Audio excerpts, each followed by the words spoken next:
Hi, sweet soul. It's me, Chelsea, and today I want to tell you about something really magical. Something amazing happens when you meditate, and not just inside of you, but all around you, too. Have you ever thrown a little stone into a pond? Do you remember what happens?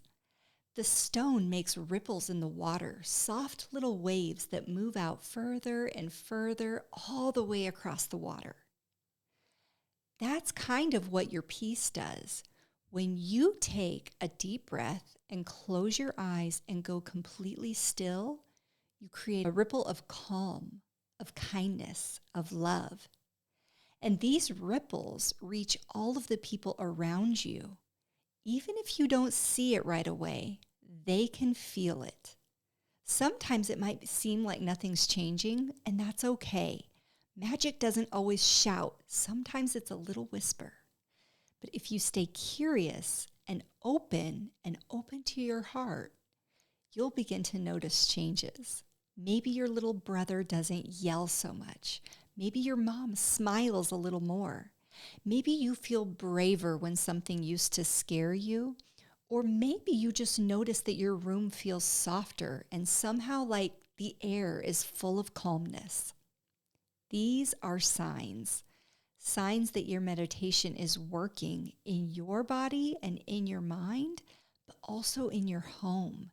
You're changing things just by being still. And when you meditate with someone like a friend or a grown-up, your ripples get even bigger and stronger, like waves of goodness moving through space. Together, you create a warm bubble of peace and a light that helps everyone around feel safe and loved. You don't have to do anything fancy. Just sit, breathe, and let your light grow. You already have the power inside of you. You're not too small. You're not too young. You're exactly enough to make a big difference. And your light is the kind that the world needs.